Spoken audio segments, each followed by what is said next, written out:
All right, we're on. First episode, finally, Dead Bit, the inaugural episode. So we finally made it. In fact, what I was just doing before was just going back in the chat. So we created this chat, believe it or not, in April. So it's literally the 8th of it was like the 8th of December, and we're like, let's do a podcast. It's taken that long, but to be honest, I think we've put some good ideas together and stuff. But so 17th of April, I created the group. Before I even said anything, I created the group. Before I even said anything, Ethan just goes, "Hey," and then. Yeah, Adrian just puts an emoji of an Xbox controller. So I said, hey, Adrian, Ethan and I caught up yesterday with an idea to catch up online sometime to discuss retro games and maybe even come up with a podcast we can do every few months or so just for the laughs and nostalgia. Let us know if you're keen. Ethan says, 100% keen, man. It's like, yeah, I know. And then Adrian jumps in a few hours later and says, sounds like an awesome idea, light bulb emoji. I'm on board. I'm on board for that totally, provided I can use the word crummy to describe poor game design. So it all just started from there. But beautiful. Yeah, so we finally made it. We've got a bit of a run sheet for today, but we'll probably go off the run sheet pretty quickly, I'd say. But let me go back to where we are. So what did we say, Ethan? We said we're going to start with what? Consoles. Yeah, most impactful console. Most impactful console. Yeah. This is such a hard question. Yeah, it's ridiculous. Who came up with these bloody questions? Yeah, I know. Someone should fire them, I think. Yeah, I know.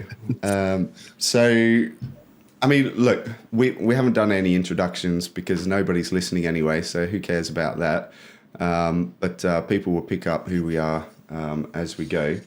But Adrian, what do you reckon? You reckon you kick us off with most impactful consoles?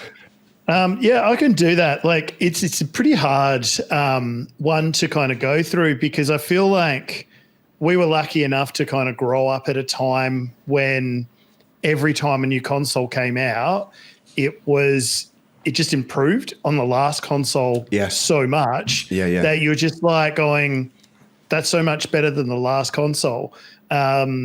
So it's like, just for context, like, you know, we got to experience like 8-bit consoles, and then you got the 16-bit consoles, which are such a massive leap compared to the 8-bit ones. And then you get the jump to 3D with, 32-bit and consoles and the Nintendo 64.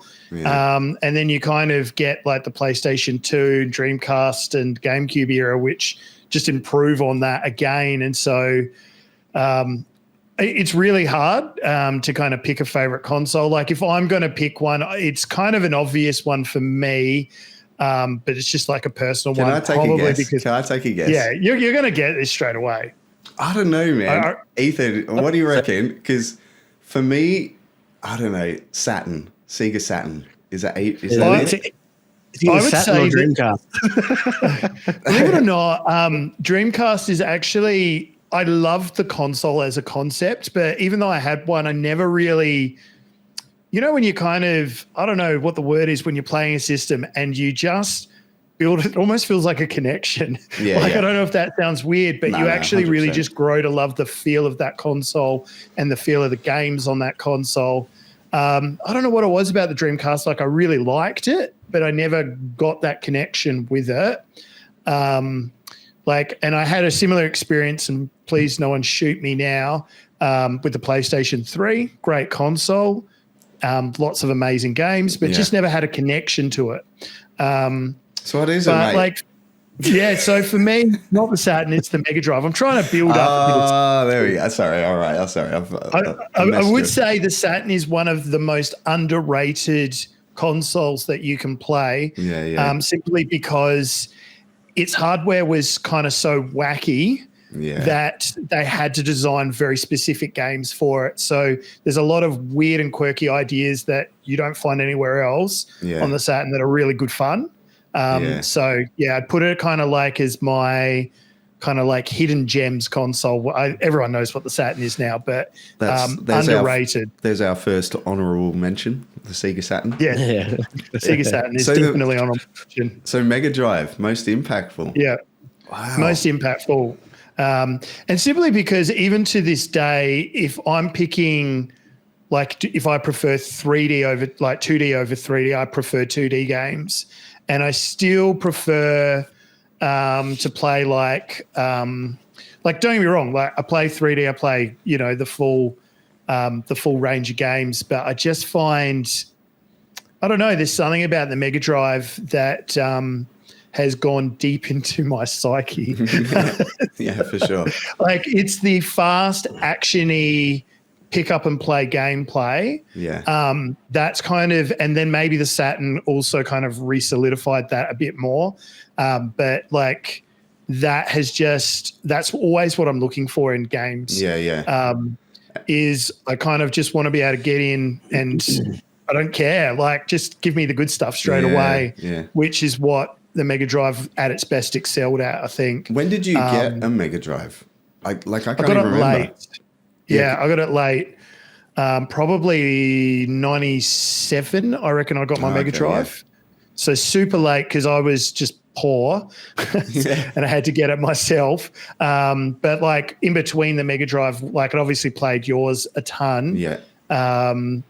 And like I had PC and the Sega Master System and other systems. But just I don't know what it was. There was just something magical about that system. Yeah, and so good. Yeah. Which isn't to say like anything else isn't like, but the Mega Drive is definitely my most impactful because of. Yeah. Actually, I won't jump in yet. Maybe we'll go to Ethan and then we can come back to me because I've already done a fair bit of talking to kick us off. What do you reckon, Ethan? Most impactful. Well, when I was thinking about it, it's sort of between Sega Mega Drive and Sony 2. Really? I think it's Mega Drive because I think I was 8 years old when we got it. Yeah. And so I was at a really very cool age group where you're still so much of a child, but you've got a bit more I think creativity with your imagination or a bit more structure with your imagination. So Sega Mega Drive was this very colorful, vibrant thing. Because what did we go from? We went from the Atari 2600, I think. Yeah, to the Mega Drive. So we got this huge jump, and it was insane. Yeah. But then PlayStation 2 was GDA, and that was insane. That was another, because I was obsessed with the idea of free roam. We all were, because once we saw what GDA 3 was doing, it was kind of no turning back from that concept. Yeah. But I remember playing that game, GDA 3, finishing it so many times. Oh, really? And I could still finish it now and still just enjoy it. So Sony PlayStation 2 and Sega Mega Drive, I don't know, it's hard. It's really, really freaking hard for me to actually say which one was the most, because because then I could jump to 360 and Halos and Assassin's Creeds and stuff. So there's definitely that 3 seasonal thing for me. Did you have an original Xbox and a 360? Like, did you get both those consoles? Yeah. It's funny, isn't it? Because, like, obviously I mentioned Sega Saturn for Adrian, and I was wondering whether Xbox would be more impactful for you, Ethan. Sorry, I'm not cutting in. I'm just saying this quickly. But it's interesting how like my perception of your identity is like very much determined by the fact that Adrian, you were super into your Saturn when you had it and nobody else had it. And Ethan, you had the Xbox, and like I never had an Xbox. Like I still to this day have never had an Xbox. So that factors in to the way I perceive your gaming identity. But yeah, that's interesting. But yeah, Ethan, anything else you wanted to add to that? No, that's it for me. Yeah. I was going to say I had the original Xbox, and I know this is getting onto tangent territory, but it's such an amazing console. Like, but definitely again make that an honourable mention. It's just so many amazing games, and the graphics on it were just the best at the time. Yeah. Fable. We have to talk about Fable at some point. Fable was insane. Yeah. We all played that on your Xbox, didn't we, Ethan? I think. That's right. Man. You bought the Fable game. Oh, did I buy it? Oh, interesting. Yeah. Now I remember. You said, "Hey, if I buy it, like, can I use it on your Xbox?" And I was like, "Yeah," and we all played it and stuff. Yeah. I finished that game again early this year. Oh, the remaster or whatever it was. Yeah, I don't even think it was actually a remaster. It's just on. They just put it on the Xbox store. Yeah. And dude, honestly, the first one is timeless. Like, because I've played the second one, I haven't finished it, and the first one still kills it, even with how it looks. But the game mechanics, all your movement and all that sort of stuff, mechanics in Fable 1 is just killer. Yeah, it's sick. It's really, really cool. And when I did finish it again, at this time, on the Xbox, as in the new release version they did, I can't believe that I even finished it before. It's actually a decent challenge. Yeah. That game. I remember it being so in depth, but that was a time, man. I can't believe you could sacrifice souls to that cult. Isn't there like a cave, like a cave with a door and a face on the door, and you have to like sacrifice little ducklings or something to the face, and then like I don't remember ducklings, but it's like something innocent. He says demon doors. Yeah, demon doors are some. One of them you do have to do a sacrifice. I don't think I've actually done that one because you don't have to finish all them to finish the game. Yeah. And some of them are actually really quite difficult to figure out what the hell he's talking about. Yeah. Were you going to say something, Adrian? Yeah, I was going to say I had Fable, but I never got past the opening part of the game because I think one of my parents who was living at home at the time found it, and they threw the disc out. Man. Because it's kind of got the good and the bad on the cover, and they've looking a bit demonic. Yeah. Oh, mate. So my game disc, I don't know where it went. Yeah, no, one of the biggest barriers in our lives. Anything demonic, Pokemon, whatever. No, actually, Pokemon, we got away with that. But yeah. But then Harry Potter comes out, and it's Mum's favourite movie. Yeah, I know. Well, of course, as long as she likes it. All right, I'll jump in with my. You know what? Of all the questions, this one I still don't really have an answer for the most impactful console. So I'm going to try and convince myself just while I talk. So I think I'm going to try and work backwards. So none of us have mentioned. I mean, look. Atari 2600. Yeah. To start, Atari 2600. So it must have been like 1990 or something. Like we just Christmas. We had like I had no concept really. I think Dad had an old Mac 2 or something, or an LC 474 or something like, and like one of those really old Macs. And I can't remember, Ethan, if we actually played games on them or anything. But it was like a super old black and white, basically, machine. Yeah, so we did. We played, remember the karate game? Oh, yeah. and maybe that like typing game where you learn to the type typing and game. there's like this dude And the horse running and racing. jumping like hurdles or something. Oh yeah, it could have been. So I guess we yeah. had like basic understanding of gaming, and then Christmas we opened this package and there's an Atari in there. We have like literally no clue what it is. I'm 5 or 6 years old. Yep. We were playing Yep. games like, I think it was called Galaxian, Frogger, Jungle Hunt, like Yep. stuff like that, which was super good. But like I remember being like very compelled by it. But then obviously Mega Drive was the next console, and like you said, Ethan, it was like this console where it was advertised and promoted as just this like, well, I mean like supersonic, vibrant, colorful, just super fast.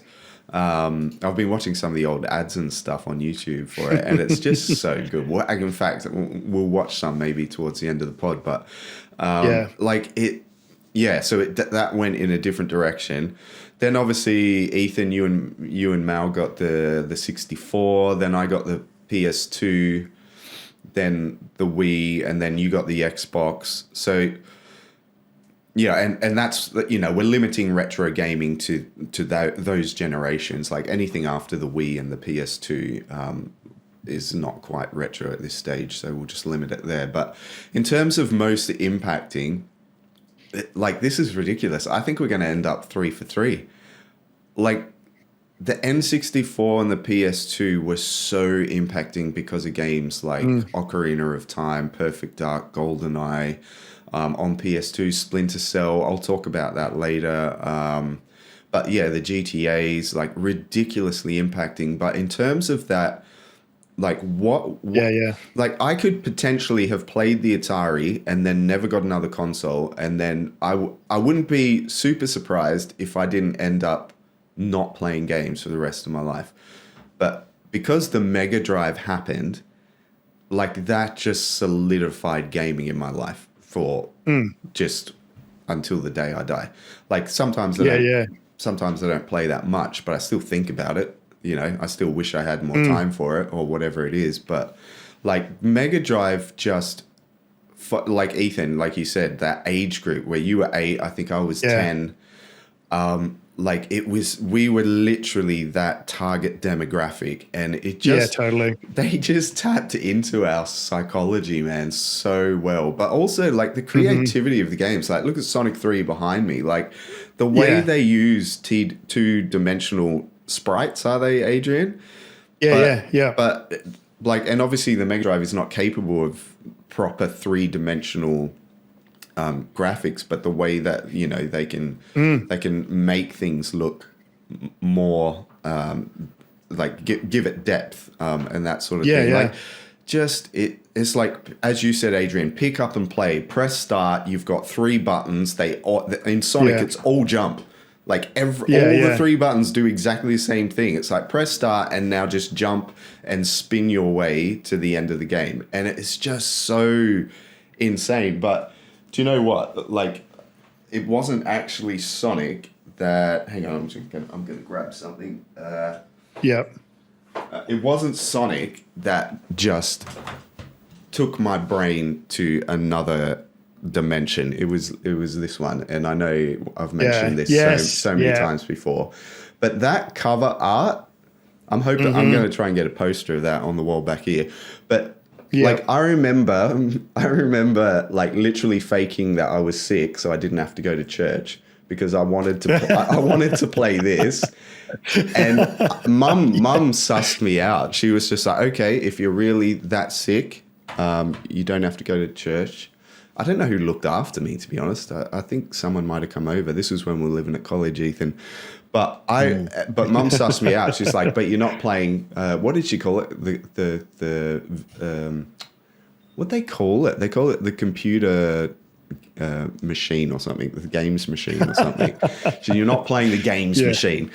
But so for the whole like 3 hours that everybody was at church, I would just sat there and looked at this, like every piece of the artwork, like the lightning coming out of Jafar's like thing, like Abu down in the corner and like pulling out the manual. Like this just literally took my brain to like another place, and it's ridiculous. Like I mean, now for an adult, if you look at it, it's just like whatever. It's just plastic and paper, but. Like as a kid, man, it just it's tapped great in. cover work, but It's super good. It you do see those memes go around on Facebook where it's like the cover work, and it's like this beautiful thing, and then it goes to the game, and it's like ping pong, the old ping pong game. Yeah, so true. But then the actual gameplay of Aladdin. But then Mega Drive changed that. We actually got some really cool graphics and stuff like that. Yeah, it's kind of like, you compare the 2600, like the quality of the games on the 2600. Like I remember going around a neighbor's house and they had, I'm pretty sure it was an Atari 2600, and they're playing the boxing game. I don't know if you remember the boxing game on that. Yeah, where it's like, I do actually. It's, bam, bam, bam from above, but it's just so simple. Yeah, it's just almost block pixels, squares and circles and like, really rudimentary sounds. Like it's nothing really all that special going on. And then, I mean, obviously there's others, you've got the Nintendo Entertainment System and the Master System, but to go from that to the Mega Drive is such an amazing jump, because it's like all of a sudden you've got these characters with attitude and personality on your screen. And it's like you're saying, like the sprite work in like Sonic the Hedgehog, like that was my first time I saw a video game that looked like something off the Saturday morning cartoons Looney Tunes or whatever it was you were watching. Good old cheese TV or whatever. It looked like that. Yeah, that's what it looked like. And you were like, what on earth is going on here? Like, and it was just, and it also wasn't just the sound, the music and the sound effects was also at a standard where it was like, it actually sounded like music and it lived and breathed in a way that the 2600 just suggested. And I think it's been said that you have to use your imagination when playing the 2600. But like I remember that first time I saw the Mega Drive when, I was with my family at my cousin Andrew's or our cousin Andrew's house, and he had like a huge TV for the time because he always just had the latest things. So he had, I don't know what year this would have been, but it would have been like he had the original Mega Drive 1 and he had Sonic the Hedgehog for it. And I remember playing like the Green Hill Zone on this TV. And I don't know if your TV, if you're able to capture it on Sonic 3, but you would go behind the water, the waterfalls in Sonic 1. And because they were CRT TVs, the waterfall would be transparent and you would have the sound of the waterfall and the graphics would change, and it was just, it moved fast, and just like little things that, again, as adults we'd take for granted. But I remember like they set up these levels where if you kind of like, they were like cliffs that caved away, right early on in the level, where if you just walk on them, they cave away and then you would fall down to a new level. And then, like if you got good enough, you could smash through the walls when you go into the spin attack and all of these kind of things. And it was just like, this is an amazing thing. Yeah, it's crazy. You know what, that waterfall transparency you're talking about is actually, so I do have a CRT here, but you know how you can connect your old consoles up by RF, which is, was it radio frequency or whatever? And composite, which is your yellow, red, white. And then you've got like components, which is better again. But in Europe, they've got SCART cables, which are weird. You guys probably have no idea what it is, but that connects like a pure RGB signal, which is obviously red, green, blue signal. And those transparency effects actually don't work because the signal quality is too good. So this is the thing. They were developing visual techniques based on inferior signal to the television, which is just insane. So the transparency works, whereas now some people criticize like the really good clear signal, because it's like, well, some of those transparency effects don't work, but I mean, it's like 1 second of the gameplay, so it doesn't really matter. But but it's so it really was just an era where you say you went from Atari suggesting you know, things, whereas Mega Drive and Super Nintendo for that matter just took real live characters, cartoon characters, and you were now that character. So it makes sense. But it is interesting that we're all ending up with Mega Drive, which, you know, I guess is not super unsurprising because none of us actually owned a Super Nintendo, did we? No, I was gonna mention that. It was normally our friends that had Super Nintendo. Who did have the Super Nintendo that we knew? Oh, the Brooms. The Brooms. Yeah. But I don't know. Like Super Nintendo's got some pretty cool stuff. Yeah. It's amazing stuff. Yeah. What did I start playing? I started playing Super Mario. Let me have a look which one this was. And I'll admit it's actually really bloody impressive, even for today's standards, to be honest. Yeah. It's actually really well done. Which one was it? It is Super Mario World 2. Oh, yeah. Yoshi's Island. Yes, I think that's the one. Yeah. Oh, man. That game. I'm really impressed with it. And I mean, I have played it before, but like going back 20 years ago. So to sort of smash it out on a bit of emulation was really, really cool. Yeah. Yoshi's Island's amazing. Like I remember I've just recently actually played through Yoshi's Island myself, and I think I was playing it like at the same time as a couple of other 2D games.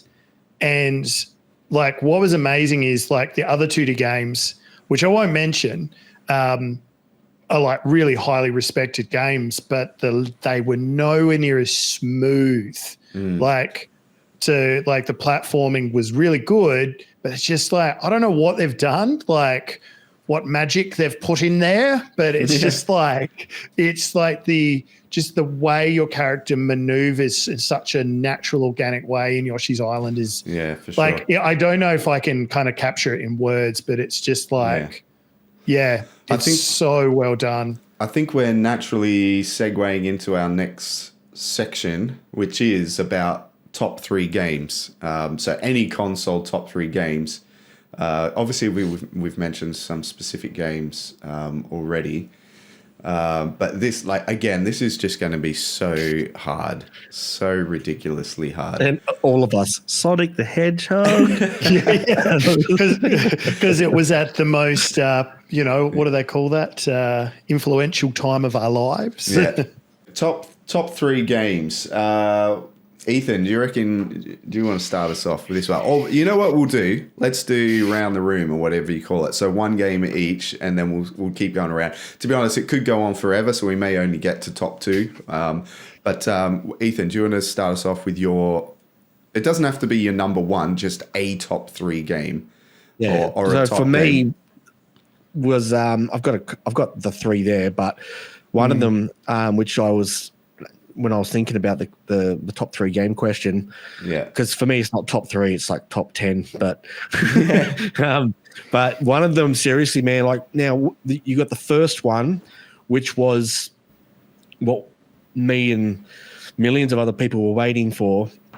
But the second one was the cherry on the cake. Is that what you say? Cherry on the cherry on top. Cherry on top. Yeah, was Assassin's Creed, but number 2. Oh man, that was just nuts. I remember me and Paul, my older brother, we were living together, and he used to come home from work or whatever he was doing, and just sit there and watch me play this game for hours. Yeah. He loved it too. Like just watching me play it. Yeah. And then the second one came out, and it was just, I'm like, yep, I'm not going to have any friends for the next 45 hours. But that's one of them, definitely Assassin's Creed. That's sick, man. I remember you playing that. And Assassin's Creed, I'm not going to jump in, but Assassin's Creed did that thing where it opened gaming up in a way that other games hadn't done quite yet. Like you had the Prince of Persia game, Sands of Time, which sort of had this like running across walls and like, but it wasn't open world. It was very linear. Whereas Assassin's Creed was like, we're going to take that mechanism and blow your mind. And that's exactly what it did. But yeah, that's a sick one, Ethan. Anything else on that? Yeah. No, that's it. Yeah. For now. Adrian, what's the top game, mate? Oh, top game. I don't know. I'm not going to, this is in no particular order, but I'm going to actually pick a Saturn game here. Here we go. And this is probably going to tie in with Sonic the Hedgehog a little bit. But Nights into Dreams, which is a game which I don't think you guys would have played much of. You may have seen of or heard of. But a game on the Saturn, there was not easy access to like really amazing kind of 3D-esque platformers and like things like that. Nights is incorrectly sometimes compared to like Mario 64 because of its look and feel. It's nothing like it at all. I'd actually call it Sonic the Hedgehog perfected. Oh, I remember this game. It's really weird to describe because, again, it's like I was saying earlier with the Saturn where it's like the hardware was wacky, so they would kind of invent things around the hardware. Yeah. And so essentially in Nights into Dreams, you fly around in a 3D environment collecting things against a clock or collecting orbs to defeat they're not a boss, but there's kind of like these, we'll call them Gateway Guardians. I forget what they're called, where you've got to collect 20 orbs and then you can knock out the Gateway Guardian and then you can kind of move on to the next one. And you've got to beat 5 and then you fight a boss at the end of that level and there's 6 levels. So it's not that long. Yeah. But essentially, even though you're flying around, it's not open plane. It's actually like a 2D game because you're locked into kind of pre-designed flight patterns, which kind of sounds weird. But yeah, that's the American cover art there. But if you popped onto YouTube and found some gameplay footage. Yeah, I remember this. I remember this cover. I remember you showing me this. It's if you probably can't see it that well, but it's like my original game box is sitting up on the behind me up there because it is one of those top games. And you would literally, so you didn't have to kind of worry about your direction because that was set in stone, but the game was all about time attacking and doing really crazy moves because you could kind of push the shoulder buttons on the left and right and you would like perform all these crazy acrobatic moves and then every time, and then it had a combo system. So essentially the game just became this kind of like real, almost like you felt like you were playing a dance, like metaphor here because you weren't dancing, but you would be doing all of these moves, building up these massive combos, and then you'd be collecting all these items and you'd be doing it. If you think of Sonic the Hedgehog at crazy speed, that's kind of what you would be doing in this really 3D colorful world. If you want, I can try bring it up on YouTube. There it is. I've already got it here, mate. Let's play a little beautiful. bit of that. Yeah, well, I don't. Let me see it, mate. Can you see it now, Ethan? Oh, yeah, dude, I remember this. Yeah. Yeah. And this is when I saw this in the shops, I was like, I'm buying a Saturn. Yeah. I didn't know it was by Sonic Team. And you can kind of see this person here is pretty good. But like you can see the combo system where it says links. And you just got to keep chaining those and chaining them. And so you get quicker and quicker. That's the kind of Threshold Guardians I was telling you about where you drop your orbs in there and you've got to come around and you can do these loops and you can do different things. So it's like all of these different things combined into one that just kind of makes a really unique game there's nothing else like it anywhere else. And I know that the guys that created it, they basically were like, we think we made a perfect game. And I think they actually did. Like, it's just an amazing experience. And that might even be my top game. That's awesome. But in terms of like, you know, how I was saying before, like the Sega feel of games, that's like exactly what it is. It's like pick up and play. Anyone can play it. but like there's like this really subtle depth of mastery behind the game to get really, really good at it. And it's just, you get addicted to it. So like trying to beat the scores. So that's, a top game for me. Yeah, for sure. You know what? I reckon that's why my perception of your favorite console was Saturn, because I think something of that translated to me when you showed me that game. Because like it was almost like nothing else on earth was quite like that, and that's what when you showed me, you were just like, this is what it is all about. And for sure, man, I remember that was sick. Very cool. All right, let me pull up my list here. This is so ridiculous. I think I've got 1, 2, 3, 4, 5, 6. I've got 7 games listed for my top 3. So let me see if I can actually bring one. I think I'm going to have to go with, and I think Ethan will understand this for sure. You know what? It's actually not that hard. I think, and this will be my number 1 all time, I think. And I've played it a bit recently since I've got this retro setup behind me. Perfect Dark, Nintendo 64. Oh, yeah. So, I mean, just everything about that game, like in the way that Mega Drive captured me with the artwork and everything. Ethan, I don't know if you remember, I used to get those, the Australian Nintendo, it was called Nintendo Magazine System. I think they had them in the UK as well. But Nintendo Magazine System had an Australian magazine as well. And I, for some reason, I started going and getting those. I think we already, Ethan, you and Mal had already had the 64. Like, we were playing Smash Brothers and everything every day. We're playing Mario Kart. We're doing all of that. But I think we borrowed GoldenEye from Eric in that, but we didn't actually own it. So I bought the next magazine that came up, and it had this huge segment on Perfect Dark, which is like the spiritual successor to GoldenEye, and it had all these screenshots and artwork and just all of the in-game mechanics. And like in GoldenEye, when you reload your gun, it just like goes down and up and it's suddenly reloaded, whereas in Perfect Dark it was showing animations for like actual reloading on the screen. That was the first time a first-person shooter had actual reload animations on the screen. And we, like, I think you and Malachi did as well, Ethan. Like, you guys, like, read the magazine and stuff. But I just, in a way, I just haven't with almost anything else ever again. I just obsessed over every single detail of something that didn't even exist yet. And then when it released, I didn't have enough money for it. But I think you, me, and Malachi, Ethan, went down to Video Easy in Chezo and just hired it. And I think it, when you hire it, it came with the memory expansion pack, because it doesn't play. You can't play solo, like single player, without the expansion pack. So like you literally, I think, rent the game, and you have to put the expansion pack in. I don't even know how that worked. But we just played the game for like 3 days straight over the weekend. And then, I don't know, I think I was doing my paper runs back then. So I just had to do like a few paper runs and saved up money, and then went and bought the game.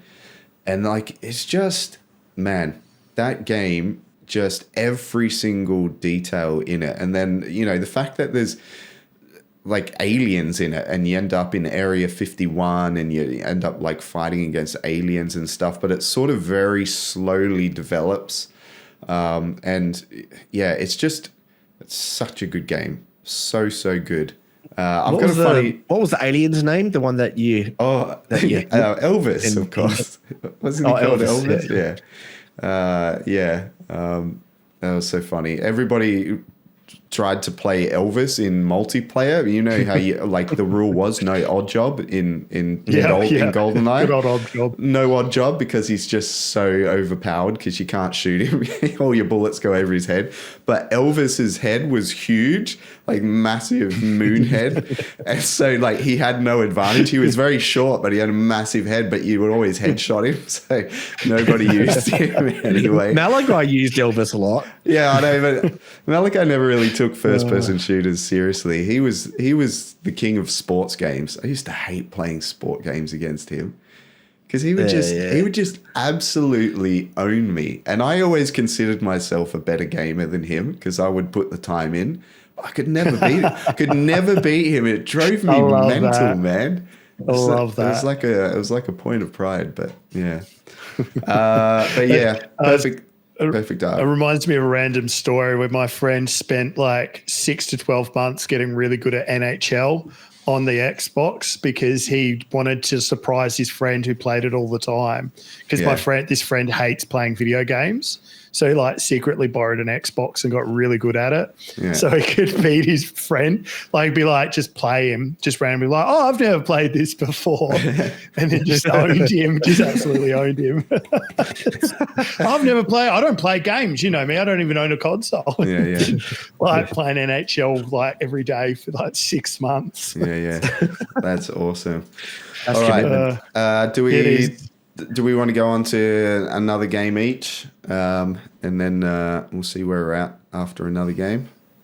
We're at 42 minutes recording time here. Should we go? What if we go back to Adrian instead of just doing circular? We'll go back to Adrian then to Ethan. Yeah. I actually found this so hard because it's like there's just, again, so many really good games.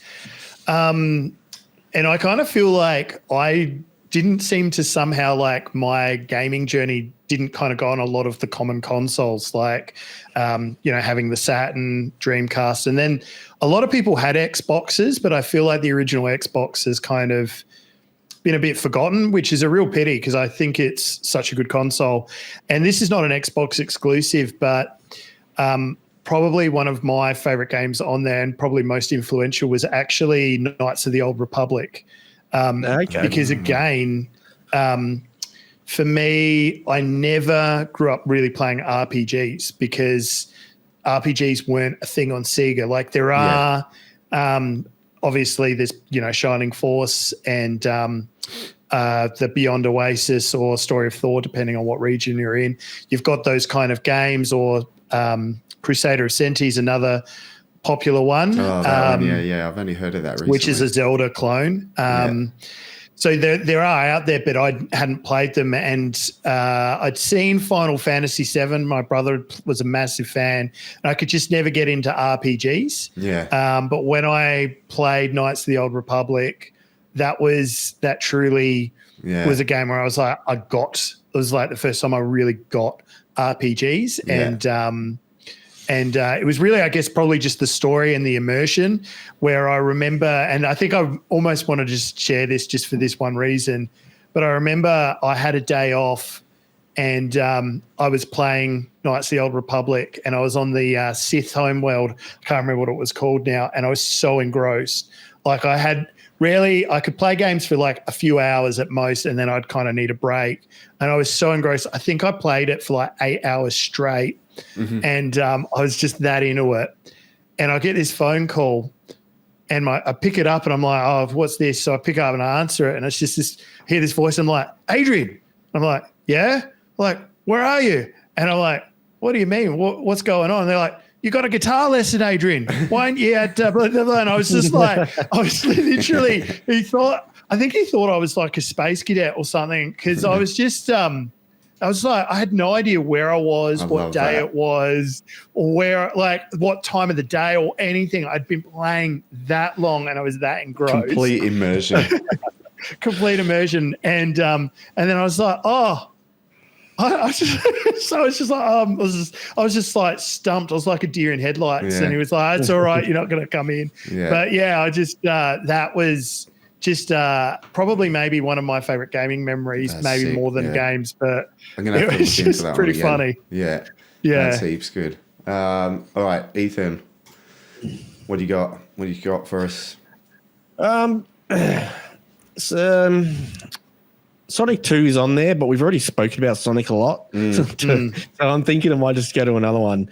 I was thinking about going with Bubsy because Bubsy is still a game that I still go to today to just play. Something to about just, it, man. To zone out. It's just a lot of fun. But yeah, I mean that the brightness and the vibe of that game I think is really, really cool. And the attitude between Bubsy and the aliens is kind of funny too. Yeah. Yeah. Like there is a very obvious, distinct hate between them, which I like because like they make different facial expressions and stuff, which I thought was really cool. Seeing the aliens, what were they called? The Woolies. Yeah, the Woolies. I thought it was really cool that they actually did put a little bit of creativity there. It is. Yes. That artwork, man, is just. I know, it's sick. So and let's not good. forget to mention that I thought that when Dad bought it was soup. Yeah, I know. That's the best. I'm like, man. oh, did we get soup? He's like, what are you talking about? Dad I'm just brings like, this home and we're all like, whoa, what is that? Because obviously it doesn't look like a Mega Drive game in the same way because it doesn't have the branding or whatever. And Ethan's like, oh, soup. I mean, yeah, that is so good. I just thought the Bobcat was the the mascot of this soup that This Dad brand brought of home. soup, yeah. And of course, hey, I love it. but at least for me, that was a better experience because I just went from it looking like an awesome soup packaging to an actual video game. Yeah, yeah. But yeah, Bubsy was wicked. So good, man. I bought this literally. I got this posted to me from I don't know, a crack addict in the US because this thing still smells like cigarettes. But like so worth it. Like the whole manual is literally a comic, and it's got this. Oh, this picture just does it for me, man. Every time. Like as a kid, and look, I know Bubsy. We've spoken about this, haven't we, Adrian? Like Bubsy gets so much hate because it's not Sonic. Because the mechanics of the gameplay is so different. Like the gravity of the character is different. But man, if you ever got past the fact that Bubsy wasn't Sonic, it was its own thing. That game is so special. I finished that a few months back when I got back into stuff. So yeah, that's a killer one, Ethan. I actually think Bubsy in some ways, like the internet might light us on fire for saying this, being public, coming out and saying Bubsy's amazing, but like it's actually quite a technical platformer because it's it's not like Sonic is. I feel like it's a lot more forgiving in terms of with the level design. But I can remember I'm not very good at Bubsy, and I really wouldn't mind playing it through to like finishing it. But one of the things I found playing it was Ethan's it got was something just for us. Oh, yes. sick! Here we go. I was just playing it. I was just playing it whilst he was talking about it. Yeah. But it's just it's just actually much more technical and skill orientated. I feel Bubsy is like you can go super fast, but you've got like you can't just drop. You've got to float down. And you can glide, and there are areas you can't jump to. But if you get your gliding right, the gliding is such a good technique. And the cartoon, like the slapsticky cartoonness of the game is just awesome as well. I know. But even like that, like using the car to bounce up to that level, and the levels are huge, and they're not like they're linear in terms you move from left to right, but they're not like. But you're right. It's such a cartoon because you jump on the yellow cars and you get sprung like way up high, but you jump on a red car and it's a convertible, so you fall inside and it closes up and then you're dead. It's so good. Oh man, That's awesome. That's a sick Yeah, one, Ethan. yeah. Yeah, you know what? I'm Yeah. so glad Bubsy got a mention in our top threes because, Yeah. like, I think it really did have such an impact. And yeah, everybody loves a nice box of soup. But that one came out. That one came out of that's nowhere. quote of the day. Yeah, but like that wasn't for anything. Like often they would get us a game for Christmas or something, but Dad just literally just came home with that one out of the blue, and we're just like, "Yep, Yeah, it was out of the sweet." blue. Yeah, And it was coming up to dinner time, so I put two and two together. Yeah, it's kind of like the cereal boxes with the mascot on the front. You're Yeah, just thinking, oh yeah, that's a box of soup, like instant powder That's soup. so good. All right, Love cool. it, love it. All right, what can I? This I think is where it's going to get hard.